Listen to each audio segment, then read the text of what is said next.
Est-ce que j'ai le go pour démarrer?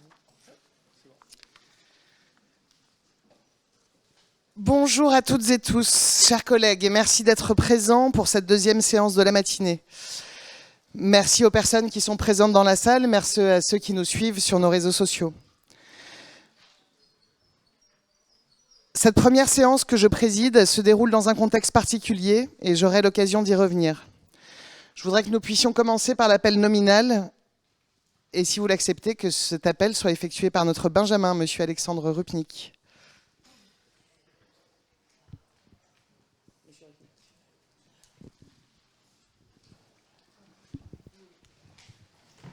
Merci, Madame la maire. Micheline Abour, Marie-Hélène Amsalem, Pierre Benaroche, Yvon Berland, Jean-Marc Bonafou, Véronique Brambilla, Joël Canicave, Daniel Casanova-Gavino, Pierre Secaldi, Frédéric Collard, Alexandra D'Agostino, Pauline Delage, Rosette Degna-Salonne, Didier El Rarbaï, Lee Ferrero, Olivia Fortin, Christophe Hugon, Lucas Incapa, Cédric Jouve, Christine Juste, Isabelle Lossine, Pierre Lémery, Baptiste Luçon, Bernard Maranda, Juliette Masson, Anne Meillac, Olivier Ménétrier, Éric Méry, Xavier Méry, Marie Michaud, Yves Morène, Lourdes Mounien, Elliot Perenchio, Ludovic Pernet, Catherine Pila, Nora Preciosi, Donna Richard, Sophie Roch, Alexandre Rupnik, Christelle Simonetti, Nathalie Tessier, Martine Vassal, Elisabeth Venton, Cyprien Vincent, Serena Zouagui.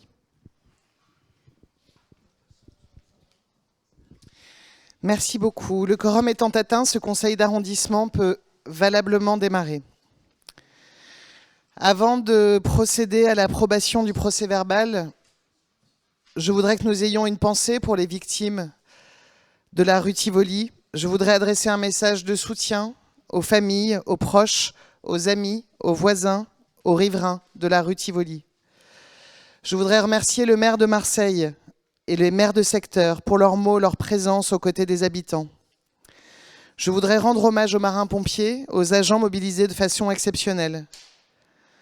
Je voudrais remercier toute la solidarité exprimée par les riverains et par les habitantes et les habitants de toute la ville qui sont venus en soutien des personnes touchées par cette catastrophe. Je sais que je peux exprimer cette solidarité et cet hommage au nom de tous les membres du Conseil et de tous les habitants de notre secteur. Je sais que sur ces sujets, nous parlons d'une seule voix et je vous en remercie. Si vous le permettez, je vous propose que nous passions à l'approbation du procès-verbal du 7 février 2023.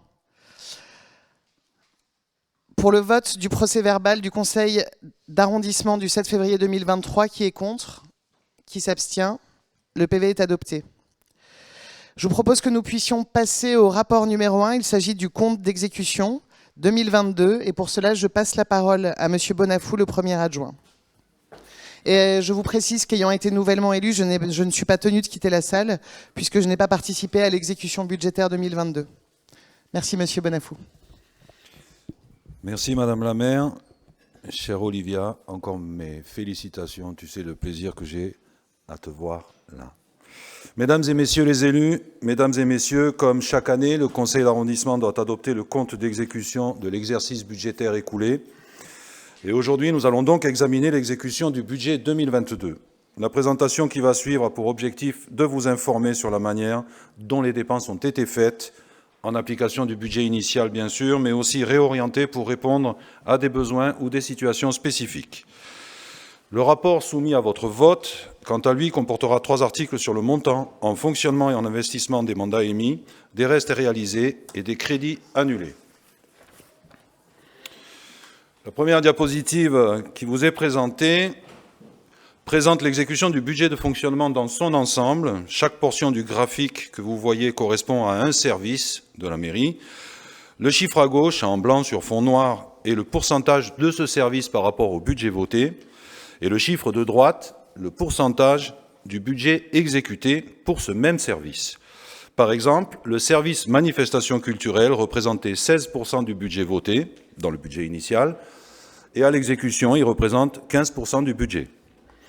En 2022, l'intégralité de la subvention de fonctionnement a été consommée et nous avons continué à utiliser les reports des années précédentes dont je vous avais déjà parlé lors de l'exécution 2020 et 2021.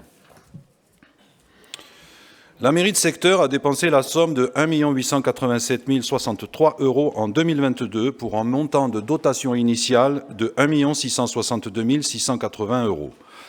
Cette dépense représente l'ensemble des factures rattachées à l'exercice qui ont pu être payées en 2022. Pour les dépenses de fin d'année, les factures n'arrivent pas toujours à temps. Nous les avons donc réglées en 2023, mais elles sont rattachées au budget 2022. On retranche ensuite les factures de 2021, qui ont été payées 2022, pour les mêmes raisons. Je vous le disais en préambule, nous avons commencé à utiliser le reliquat des exercices précédents. Nous verrons pourquoi plus loin. Je vais maintenant aborder le détail par service de la mairie. Le premier service, c'est le service culture et événements. Il a été réalisé à hauteur de 109% du budget voté. Nous avons pu mettre en place de nouveaux événements, de nouveaux festivals de quartier, comme La Voix est belle à Vauban ou à Bonnefond, ou encore l'opération Rock Solidaire dans le cadre du Festival des Solidarités. Nous avons reconduit, bien entendu, le festival Au Ma Parole, Musique à Bagatelle et le Noël festif et solidaire. Le deuxième service est le service animation vie associative et centre aéré. Il a été réalisé à hauteur de 80% du budget voté. 80% parce que moins de transport pour préférer des activités locales à Marseille, moins de repas pour préférer des activités avec associations, moins de prestations de services pour les activités et les sorties, c'est-à-dire plus d'animations réalisées en régie. De nouvelles manifestations ont néanmoins été proposées, comme Cap Nature Pastré, mais aussi Mon assiette a du goût pour les seniors. Le service suivant est celui des espaces verts et des équipements décentralisés exécutés à hauteur de 671 689 €, soit 174%.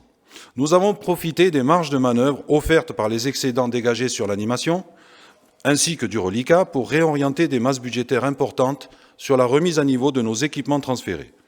Ça explique la réalisation à hauteur de 174%. Parce que ce service a la charge de l'entretien des bâtiments et des sites suivants, 33 équipements sportifs, 14 équipements sociaux, 22 espaces verts et jeux d'enfants, 10 jeux de boules, la mairie de secteur, évidemment, dans laquelle nous nous trouvons. Ce service a également procédé à la renaturation de 6 jardins en 2022-2023. Et en 2022, l'essentiel de la dépense a concerné le financement des études et des consultations citoyennes. Ces jardins sont Corinthe, Valbelle, le Réservoir, le Rouet, Mélisan, le parc de Bonneveine. Il faut noter que le parc des Sœurs franciscaines de Marie, qui est également en cours de renaturation, est aussi concerné par l'action de la mairie de secteur, mais sur des budgets de la mairie centrale. Le service suivant, le pôle information, transparence et proximité, exécuté à hauteur de 129 399 €, soit 97%. Ce service demeure très important pour nous, pour que nos conseils d'arrondissement et nos réunions publiques puissent faire l'objet d'une retransmission en direct. Et puis, il faut souligner aussi la refonte réussie du site Internet et la volonté constante d'amélioration de notre information de proximité. Le service suivant, administration et état civil, exécuté à hauteur de 323 746 €, soit 110%.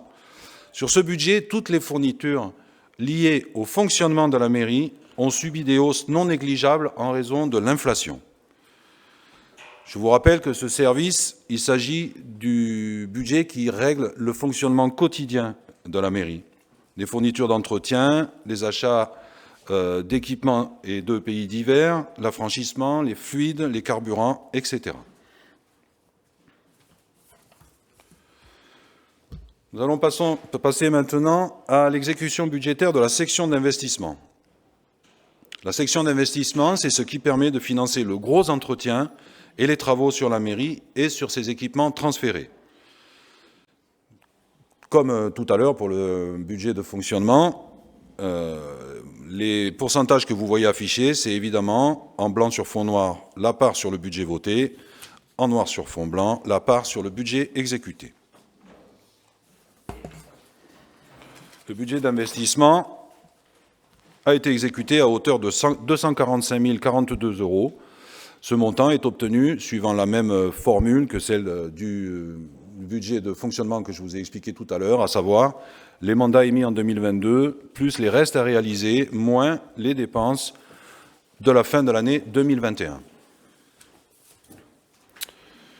En conclusion, les dépenses ont été globalement maîtrisées. Je tiens d'ailleurs à saluer ici les services de la mairie de secteur qui ont fait preuve d'un professionnalisme exemplaire pour exécuter ce budget ambitieux dans un contexte inflationniste. Ce budget témoigne aussi de notre capacité à réorienter les masses budgétaires pour tenir compte des priorités d'action publique, de notre volonté de continuer la remise à niveau de nos équipements, y compris de nos jardins. Nous nous attachons quotidiennement à l'utilisation rationnelle des reports en investissement et en fonctionnement. Le rapport qui est donc soumis à votre vote comporte les 3 articles que vous avez à l'écran. Le montant total des mandats émis en fonctionnement est de 1 756 702,71 € et en investissement de 175 168,98 €. Le montant total des restes à réaliser sur l'exercice 2022 est de 450 810,27 € pour le fonctionnement et de 106 648,62 € pour l'investissement. Enfin, le montant des crédits annulés s'élève à 891 192,08 € pour le fonctionnement et à 53 534,46 € pour l'investissement. Je vous remercie. Merci, Monsieur Bonafou. Je précise à l'attention de l'ensemble des habitantes et des habitants que ce moment budgétaire que nous vivons est un moment important. Il y a 2 moments clés pour une collectivité au niveau du budget, le vote du budget primitif et ce moment du compte d'exécution. Merci Monsieur Bonafou pour ces explications claires qui nous permettent de mieux comprendre l'action de notre secteur. Ça nous tient à cœur que ces informations puissent être communiquées de manière absolument transparente. Et je vous précise que vous pourrez retrouver toutes ces informations sur le site internet de la mairie des 6e et 8e arrondissements. En l'absence de nos collègues de l'opposition, ce que je regrette au nom de la vie démocratique de notre Assemblée, je ne poserai pas la question de savoir s'il y a des questions et je vais donc présenter ce rapport au vote. Qui vote contre ? Qui s'abstient ? Ce rapport est adopté. Merci beaucoup. Le rapport suivant concerne le parc des congrès et des expositions de Chano. C'est moi qui le rapporte aujourd'hui. Vous le savez, cet équipement est majeur non seulement pour notre secteur, mais aussi pour l'ensemble de notre ville. L'attractivité de notre ville repose aussi sur ces activités événementielles. Je suis bien placé pour le savoir. Et ce parc Chano doit rentrer dans une ère de modernité. Il doit aussi rentrer dans une ère de transition écologique. Je ne sais pas si tout le monde le sait, mais le cœur de ce parc Chano, c'est un espace public qui doit pouvoir regagner des espaces de fraîcheur, qui doit pouvoir retrouver des arbres. Et c'est sur ce dossier que nous travaillons avec Samia Ghali depuis déjà quelques temps. Et ce que nous vous présentons au vote aujourd'hui est l'affectation d'un montant supplémentaire, une autorisation de programme supplémentaire pour que nous puissions travailler dans les meilleures conditions à l'évolution nécessaire de ce parc Chano. Je parlais de l'attractivité. Marseille est aujourd'hui derrière Nice en termes d'attractivité sur le domaine événementiel. Et pourtant, nous sommes la 2e ville de France. Nous savons qu'il y a encore des efforts à faire dans ce domaine pour que nous puissions prendre toute notre place. C'est ce à quoi nous vous proposons de contribuer en votant cette autorisation de programme. Ce rapport a reçu un avis favorable de la Commission et je le présente au vote. Qui vote contre ? Qui s'abstient ? Il est adopté. Le 3e rapport concerne l'Escalborelli. L'Escalborelli, c'est moi aussi qui le rapporte, j'en suis très fière, c'est un endroit auquel je suis tout à fait attachée. L'Escalborelli, c'est un espace important pour notre secteur, mais là aussi pour toute notre ville, puisque vous le savez, de nombreuses familles viennent y passer de bons moments. Cette escale Borelli, quand nous sommes arrivés en responsabilité en 2020, elle s'interrogeait sur son avenir. Et donc, la ville de Marseille a décidé de pouvoir prolonger dans un premier temps de manière temporaire la convention qui la relie avec la Sojima pour la gestion de cet espace, avant de pouvoir préparer un cahier des charges. Et aujourd'hui, nous sommes dans cette phase d'aboutissement d'une procédure de mise en concurrence sur la base d'un cahier des charges renouvelé, modernisé, avec des exigences qui ont été revues à la hausse. C'est ce résultat de mise en concurrence que nous vous présentons aujourd'hui pour votre vote. Nous ferons bien sûr un point très prochainement avec la Sojima et avec les commerçants de l'escale Borelli, pour pouvoir travailler ensemble avec eux à l'évolution de cet espace. Cette convention de gestion confiée à la Sojima, elle a une durée de 3 ans. Et donc nous savons que cette période de travail qui nous relie à eux est là aussi une période transitoire pour pouvoir encore travailler à l'évolution de cet espace, encore une fois cher au cœur de l'ensemble des Marseillaises et des Marseillais. Ce rapport a reçu un avis favorable de la Commission et je le présente au vote. Qui vote contre? Qui s'abstient? Il est adopté. Je vais maintenant passer la parole à Monsieur Jouve pour qu'il puisse nous présenter le rapport numéro 4. Et je l'appelle au pupitre. Merci, Monsieur Jouve. Madame la maire, chère Olivia, très heureux d'être avec toi pour ce nouveau chapitre de l'histoire de notre secteur durant le mandat. Bienvenue chez toi, bienvenue avec nous tous ensemble. On va faire des super choses, on va continuer à travailler sur de très beaux dossiers pour toutes et tous. Alors, avant de présenter le rapport numéro 4, je vais juste revenir très rapidement sur l'inauguration d'un équipement structurel absolument essentiel de notre secteur, le musée d'art contemporain, qui a été inauguré donc, le 6 avril, autour de la lumière, autour de perspectives entre le parc, l'intérieur, l'extérieur, le toit terrasse, 300 œuvres exposées et toujours une gratuité pour l'exposition permanente, comme dans tous les musées de Marseille, pour une culture pour toutes et tous. Ce qui me permet de faire une transition avec la diapo d'après, le toit terrasse, puisque nous allons utiliser le toit terrasse pour une nuit du conte dans le cadre du festival Homme à Parole, début mai. Donc le festival Homme à Parole qui revient pour la 3e édition du 2 au 14 mai au cœur du quartier Sainte-Anne. Donc quelques éléments rapides puisqu'il va y avoir une conférence de presse très rapidement, en principe le 25 avril. 50 propositions artistiques, 60 artistes, 4 artistes avec qui nous imaginons, nous coordonnons, nous programmons tous les éléments de ce festival, plus de 20 bénévoles, 20 heures d'atelier d'écriture.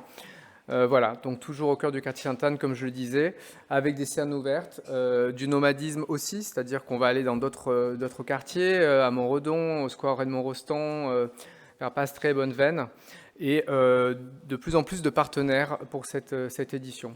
Donc le CIPM, donc Centre international de poésie Marseille, le Théâtre de la Cité, la Marelle pour des résidences d'auteurs, le Musée d'art contemporain, j'en parlais tout à l'heure, l'atelier des artistes en exil et bien d'autres. Voilà, je ne vais pas m'étendre plus sur le sujet puisque la conférence de presse permettra de bien détailler avec les artistes toute la programmation et tout ceci sera bien sûr présent sur le site de la mairie et les réseaux sociaux. Donc je vais passer au rapport numéro 4.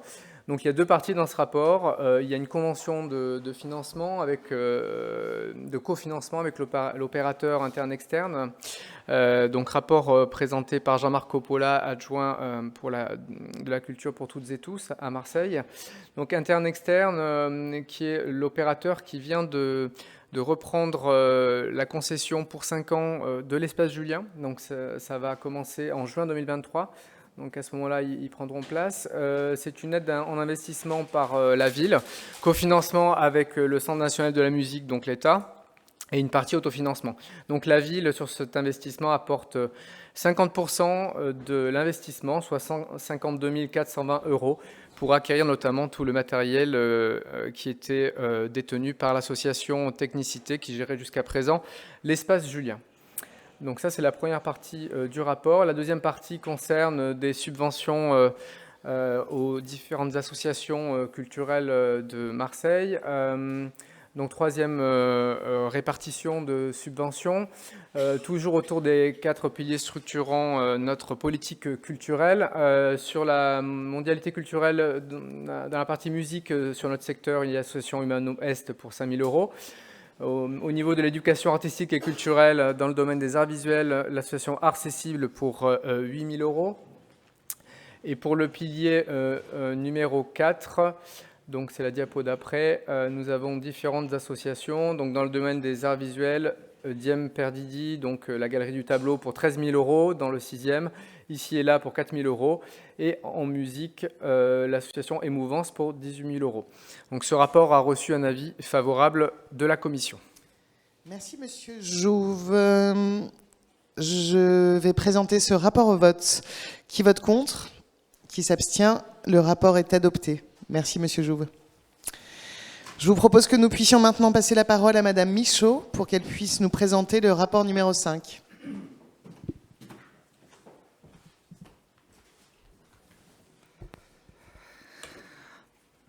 Madame la maire, chère Olivia, mesdames les conseillères, messieurs les conseillers, mesdames et messieurs, j'ai le plaisir de vous proposer un rapport qui est soumis à notre vote par Perrine Prigent, conseillère municipale déléguée à la valorisation du patrimoine, à l'amélioration des espaces publics et à la place de l'eau dans la ville, et par Madame Nassera Benmarnia, adjointe en charge des espaces verts, des parcs et jardins et du retour de la nature en ville. Il s'agit d'approuver l'opération d'études et de travaux relatifs à la rénovation de l'étanchéité des installations hydrauliques de la fontaine Cantigny de la place Castellane. La réflexion du local technique est également au programme afin de réparer des dégradations structurelles. Compte tenu de l'enjeu et de l'importance des politiques publiques liées à la préservation de l'eau, il s'agit également d'approuver l'affectation de cette opération au programme Mission Environnement et Espace Urbain, année 2023, à hauteur de 685 000 euros.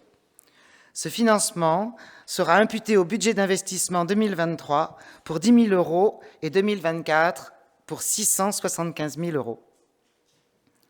Afin de mener au mieux l'opération, les travaux conduits par la ville se coordonneront évidemment avec ceux menés par la métropole dans le cadre de la requalification de la place Castellane et de l'extension du tramway.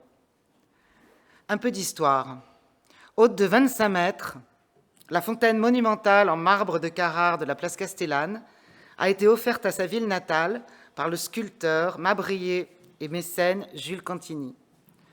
Commandée à son ami, le sculpteur toulonnais André-Joseph Allard, la fontaine Cantigny figure depuis plus d'un siècle parmi les monuments emblématiques du patrimoine marseillais. Les allégories sculptées sont une ode à la Méditerranée et ses 57 km de façade maritime, au Rhône, à la Durance et à l'Uvaune, à l'eau, notre bien commun, que nous devons tout mettre en œuvre pour le protéger et le préserver. En 2013, en raison d'une fuite importante s'écoulant dans le métro, la fontaine a été vidangée et mise à l'arrêt. Afin de prendre en compte le projet de requalification urbaine conduit par la métropole Aix-Marseille-Provence, les travaux de rénovation de la fontaine votés en 2012 ont été ajournés. La requalification complète de la place Castellane est aujourd'hui en phase de réalisation. Le moment est donc venu de procéder aux travaux nécessaires pour remettre en eau, recycler bien sûr, la fontaine Cantigny, en mettant à profit les dernières évolutions technologiques. Ce rapport a reçu un avis favorable de la Commission. Merci beaucoup Madame Michaud pour votre présentation. C'est un rapport important pour notre secteur. La place Castellane est primordiale pour notre secteur. Je serai bien sûr très attentive à la bonne exécution et aux usages futurs de cette place qui va être prochainement rendue aux piétons. Je vous propose, si vous en convenez, de pouvoir présenter ce rapport au vote. Je vous demande qui vote contre, qui s'abstient. Le rapport est adopté. Merci Madame Michaud. Je vous propose que nous puissions maintenant passer aux deux rapports présentés par Monsieur Ménétrier. Le rapport numéro 6 sur la création du service brigade maritime Et le 7e sur l'attribution de subventions pour des actions de prévention. Monsieur Ménétrier. Merci Madame la maire, merci Olivia. Merci en retard pour il y a 3 ans d'avoir pu transformer nos velléités, nos désirs en une volonté puis une réussite. Donc voilà, on continue. Merci beaucoup.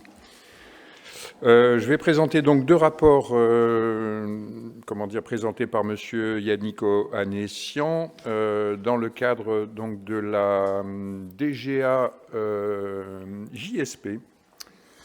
Donc la DGA JSP, Direction Générale Adjointe, J pour juste, S pour sûr et P pour proche.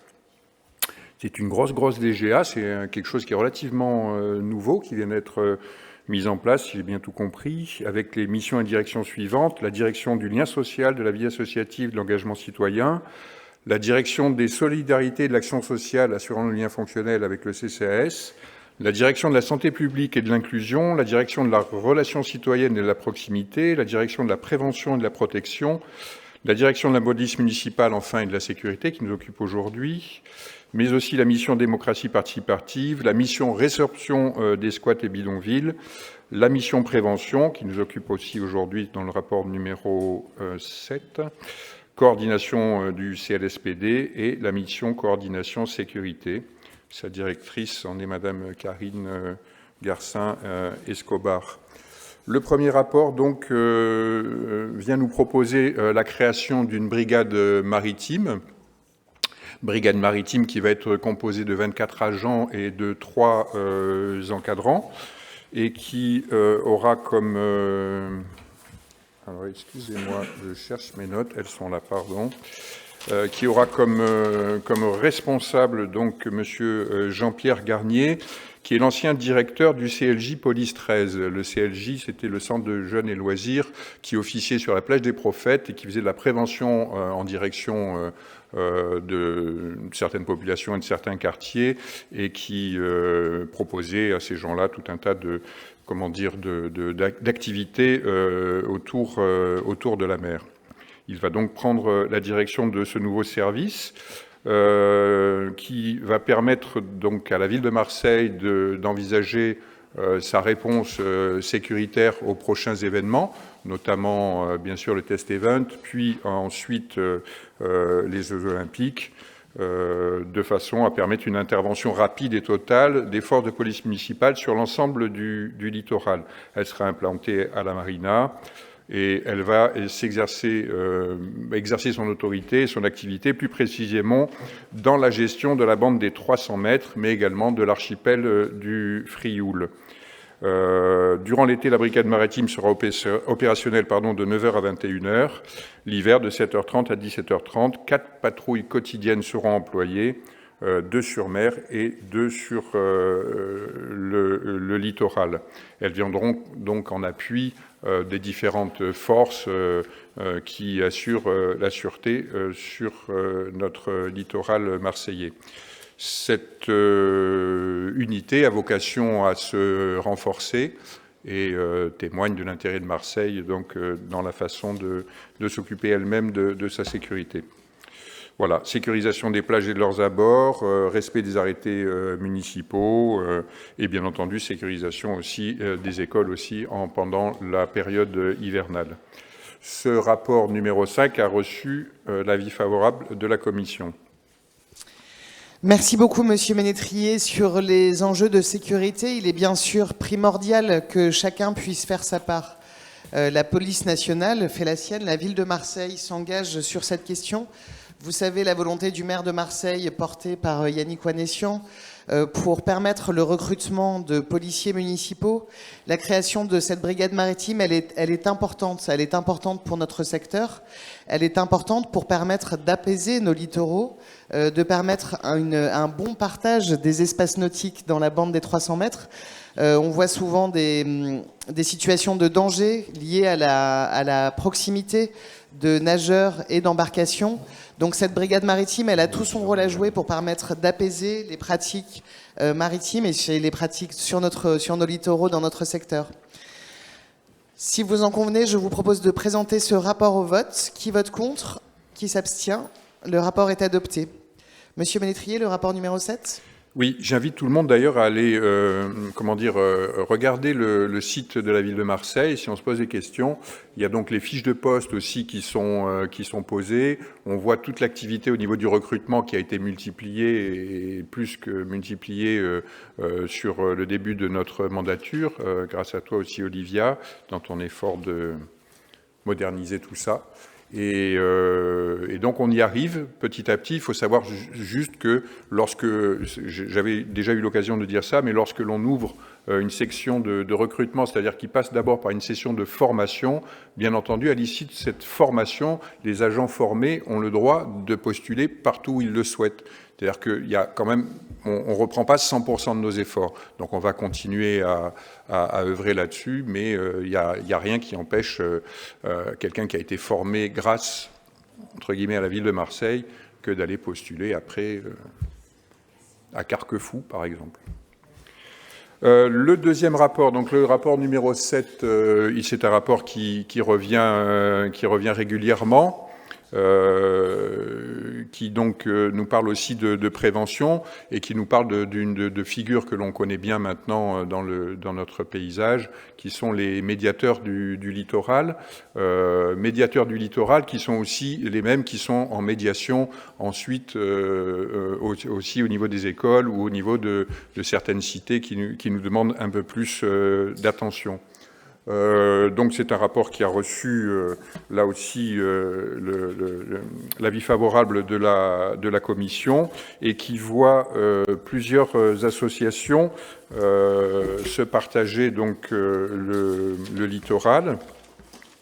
Non, pardon, excusez-moi, je suis un peu perdu dans mes notes, je ne devais pas être là aujourd'hui, finalement j'ai réussi à me libérer. Donc vous avez l'association AMS, pour un montant de 454 000 €, qui est donc sur la médiation sociale école et dans le quartier littoral en secteur centre. Vous avez l'association Dune, qui elle est en littoral, mais secteur centre et nord. Et enfin, qui nous concerne plus particulièrement, l'association Régie Service 13, toujours pareil, secteur nord et sud et les écoles, l'association Sud Formation et l'association AMCS Group Adapt 13 pour des montants donc qui varient entre 248 000 et 454 000 € suivant l'importance des moyens déployés. Ce rapport a reçu l'avis favorable de la Commission. Merci, Monsieur Ménétrier. Vous le savez, l'engagement de notre municipalité pour les questions de médiation est extrêmement important. Ce rapport montre bien notre engagement sur ces questions et nous aurons besoin de l'aide de ces associations pour pouvoir assurer au mieux les bonnes conditions de la saison estivale qui s'annonce à nous. Je présente ce rapport au vote. Qui vote contre ? Qui s'abstient ? Le rapport est adopté. Merci beaucoup, Monsieur Ménétrier. Je passe maintenant au rapport présenté par Madame Amsalem. Il s'agit d'attribution de subventions à des associations œuvrant en faveur des seniors. Madame la maire, tout d'abord, je me permets de vous féliciter pour votre poste de nouvelle maire dans la mairie du 6-8. Sur proposition de Monsieur Ahmed Edadi, adjoint en charge du lien social, de la vie associative, des centres sociaux, du bel âge et de l'animation urbaine, nous soumettons au conseil municipal le rapport suivant. Il s'agit d'attribution de subventions aux associations œuvrant en faveur des seniors, ceci au titre de l'année 2023. Sur notre secteur, il s'agit de l'association La Collective, située dans le 13 006 à Marseille. Cette association développe auprès d'un public senior des ateliers d'art plastique et des conférences sur l'histoire de l'art.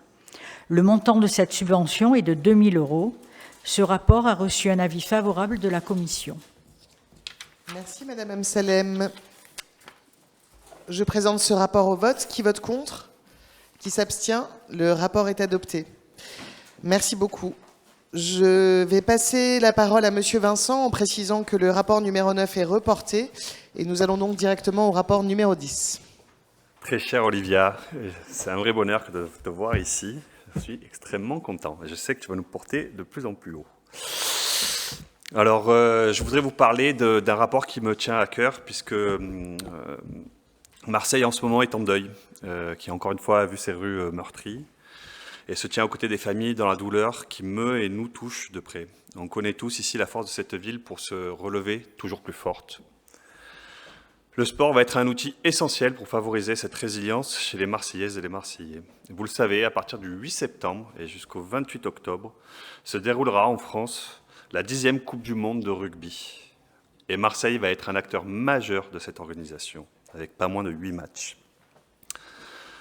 La mairie souhaite associer le plus largement possible les Marseillais à l'accueil de cet événement planétaire et profiter de cette dynamique pour développer les valeurs du rugby, la solidarité, la citoyenneté et le respect.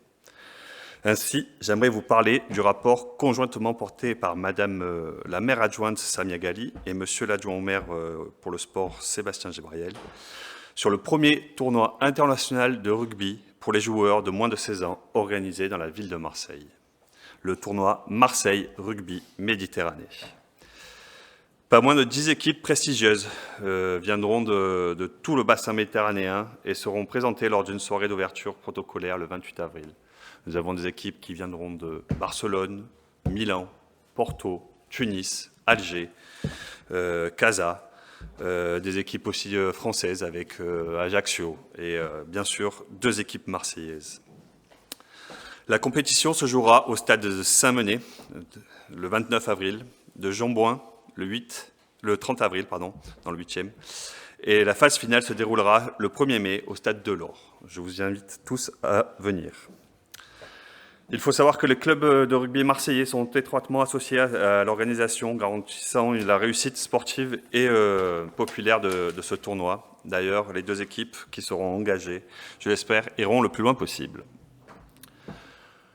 L'ensemble des amoureux de ce sport pourront assister à ce spectacle sportif totalement gratuit. Et je vous invite à en faire la publicité pour qu'on ait des tribunes garnies. Cette compétition, qui vise à s'inscrire dans le temps, comme un rendez-vous important des compétitions internationales du sud de la France, avant d'être un joueur sélectionné pour la Coupe du Monde de rugby, les petits Marseillais, fans du ballon ovale, pourront briguer de remporter le tournoi Marseille Rugby Méditerranée, véritable compétition sportive. Ce tournoi sera suivi par un autre temps fort et la période d'activation du territoire avant la Coupe du Monde de rugby, car durant la semaine du 1er mai, qui est tenante au tournoi, de très nombreuses initiations de rugby seront mises en place par la mairie de Marseille pour tous les publics et sur de nombreux terrains dans tout le territoire. C'est un rendez-vous qui me tient particulièrement à cœur, car avec bonheur, j'ai pu piloter ce travail en lien étroit avec M. Didier Jo, maire du 4-5, qui est en ce moment très à l'honneur et qui fait un travail admirable, et son adjointe au sport, Mme Vial, mais aussi au service de la mairie de Marseille, au comité départemental des Bouches-du-Rhône de la Fédération française de rugby, à l'organisation aussi des acteurs du rugby marseillais. Voilà. Je suis très heureux de pouvoir vous parler de ce tournoi que j'ai battu pour avoir et dont on est très fiers. Donc je passe à mon rapport. Le rapport numéro 10, porté par M. Gibrayel, concerne l'attribution des subventions aux associations sportives pour la 2e répartition de 2023. Pour notre secteur, dans la partie sport, compétition et loisirs, nous avons l'ASPTT, le Cercle sportif Marseille Tennis, Courir pour la mémoire, Massilia Sport Events et le SMUC pour un total de 268 000 €. Et pour l'insertion par le sport, le CEPAI Dojo Marseille Mazargues à hauteur de 3 000 €. Ce rapport a eu un avis favorable de la Commission. Merci Monsieur Vincent pour cette présentation. Quelques mots sur ce tournoi international de rugby. Je sais ô combien il vous tient à cœur. Je sais aussi tout le soutien de Madame Samia Ghali et de Monsieur Sébastien Gibrayel sur ce dossier.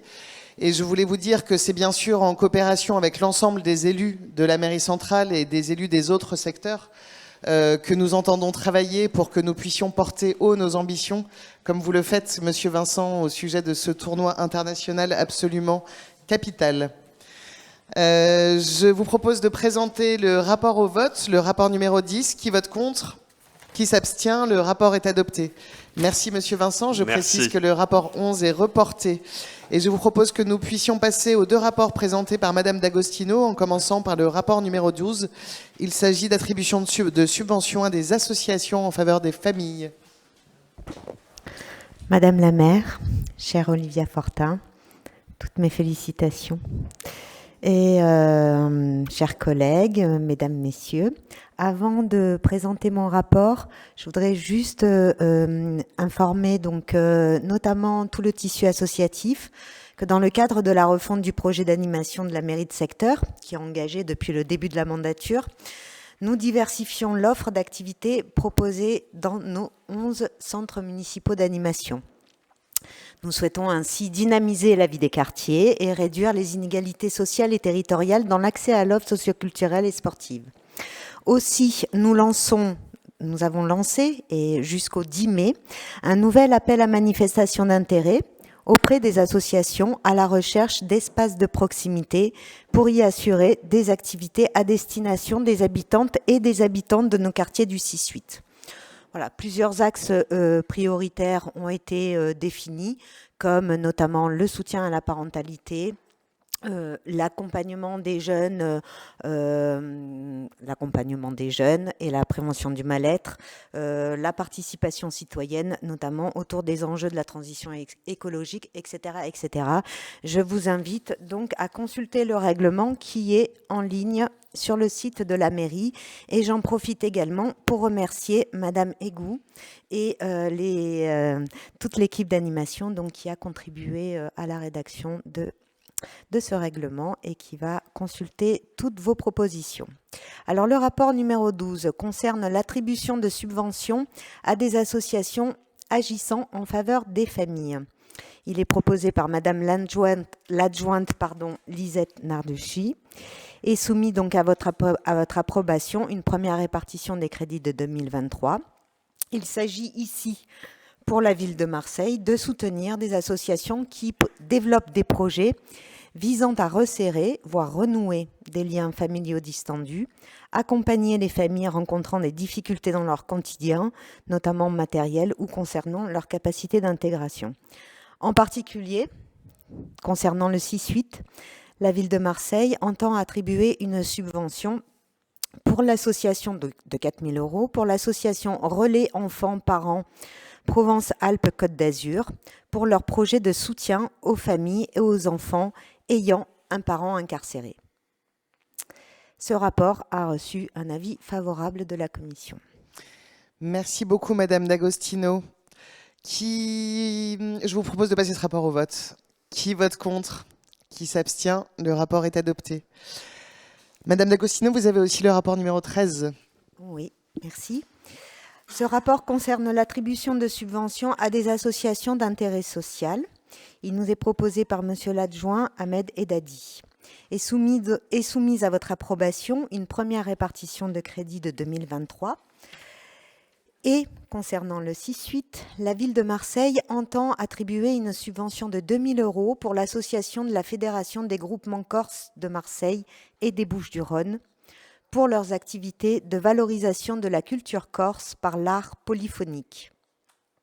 Ce rapport a reçu un avis favorable de la Commission. Merci Madame D'Agostino. Je vous propose de passer ce rapport au vote. Qui vote contre ? Qui s'abstient ? Le rapport est adopté. Merci beaucoup. J'appelle maintenant Monsieur Rupnik pour qu'il puisse nous présenter le rapport numéro 14 au sujet de la gestion de jardins partagés.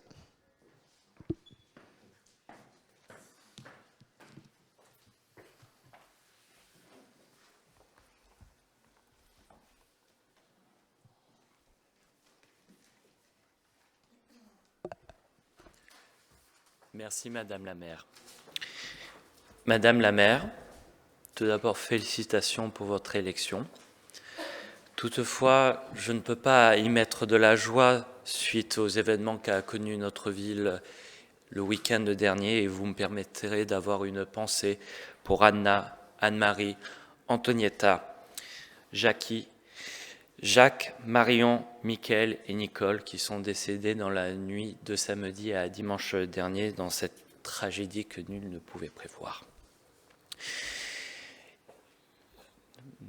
Mon collègue Cyprien Vincent a très bien parlé tout à l'heure de résilience à travers le sport, à travers le lien social. Le sport est un très bon moyen de lien social. Également, une autre forme de partage, celle de la terre, celle du jardin partagé, qui est un lieu de rencontre, lieu de socialisation. C'est un aspect qu'il faut souligner sans cesse quand on parle de jardin partagé. Et je sais que notre majorité municipale est très attachée à leur entretien ainsi qu'à leur développement. Et c'est ce que nous propose Madame Nassera Benmarnia, adjointe aux espaces verts. Elle nous propose d'approuver par ce rapport 5 conventions d'occupation et d'usage pour 5 associations. Mais vous me permettrez, Madame la maire, de mettre l'accent sur seulement 3 associations, puisqu'elles concernent directement nos 2 arrondissements. Il y en a très exactement 2 dans le 8e et 1 dans le 6e. Celui dans le 6e, c'est celui qui se situe au 18 rue du Bois-Sacré, qui est assuré par le patronage Vauban, sur un terrain de 824 mètres carrés. Aussi, 150 mètres carrés, mais cette fois-ci dans le 8e arrondissement, au 280 boulevard Michelet, assuré actuellement par l'association des habitants de l'unité d'habitation du Corbusier. Il nous est proposé de reconduire leur convention. Chose légèrement différente sur le boulevard de Nice, pour 1700 mètres carrés. Nous sommes dans le quartier de la Pointe-Rouge, pour les personnes qui peut-être ne connaissent pas forcément ce magnifique lieu du 8e arrondissement de Marseille, qui nous est proposé d'attribuer temporairement à l'association La Pointe Verte. Ce rapport a reçu un avis favorable de la Commission. Merci, Monsieur Rupnik. Je vous propose de présenter ce rapport au vote. Qui vote contre ? Qui s'abstient ? Le rapport est adopté. Merci beaucoup, Monsieur Rupnik. Je précise que les rapports 15 et 16 sont reportés. Je vous propose que nous puissions passer maintenant au dernier au rapport présenté par Monsieur El Rarbaï, que j'appelle. Il s'agit du rapport numéro 17. Il s'agit d'approuver une convention de partenariat avec la Chambre de commerce et d'industrie Aix-Marseille-Provence. Je vous laisse nous en dire plus. Madame la maire, félicitations encore une fois. Mes chers collègues, ce rapport est porté par Madame Bernardi, adjointe au maire, au commerce et à l'artisanat. Il s'agit d'une convention de partenariat entre la ville de Marseille et la CCI, Chambre de commerce et d'industrie d'Aix-Marseille-Provence, dans le cadre de l'organisation de la braderie du centre-ville et de la piétonisation liée aux fêtes de fin d'année. Ce rapport a reçu un avis favorable de la Commission. Merci beaucoup. Je présente ce rapport au vote. Qui vote contre ? Qui s'abstient ? Le rapport est adopté. Et j'appelle Monsieur Benafou pour le dernier rapport de notre conseil d'arrondissement pour ce matin. Il s'agit d'un rapport additionnel qui concerne une délégation du conseil d'arrondissement pour les marchés à procédure adaptée. Absolument, Madame la maire. Il s'agit d'assurer la continuité du service à la suite de votre élection. Donc, le conseil municipal avait donné délégation au conseil d'arrondissement pour préparer, exécuter et régler les marchés de travaux, fournitures et services, marchés qui seraient inférieurs au seuil de 90 000 € hors taxes, lesquels peuvent être passés sans formalité préalable et exclusivement destinés à assurer les compétences dévolues par la loi au maire de secteur. Il est proposé par ce rapport additionnel que le conseil d'arrondissement vous donne délégation, Madame la maire, pour la durée de votre mandat, pour préparer, exécuter et régler les marchés de travaux, fournitures et services inférieurs au seuil de 90 000 € hors taxes et à déléguer éventuellement la signature de tout ou partie des décisions que vous pourriez prendre en application de ce premier article. Merci, Monsieur Benafou. Pour ce rapport, qui vote contre ? Qui s'abstient ? Le rapport est adopté. Merci beaucoup pour votre confiance. Avant de lever la séance, je voudrais remercier chaleureusement l'ensemble des équipes de la mairie des 6e et 8e arrondissements qui ont su préparer dans ces circonstances absolument exceptionnelles ces 2 conseils d'arrondissement. Merci beaucoup pour votre engagement. Les équipes étaient présentes jusqu'à tard hier soir pour que toutes ces 2 séances puissent se tenir dans les meilleures conditions possibles. Merci beaucoup d'accompagner ce moment avec autant d'engagement. Merci beaucoup.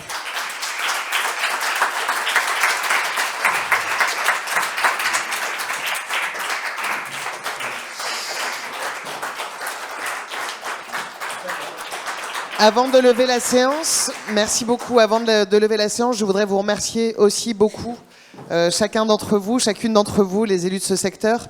Je sais qu'il n'est pas forcément évident, quand on est élu d'arrondissement, de pouvoir se libérer, que vous avez pour beaucoup des obligations professionnelles. Merci d'avoir réussi à vous rendre disponible. Nous venons de vivre des moments démocratiques importants. Et merci de les tenir en toute responsabilité comme vous l'avez fait aujourd'hui.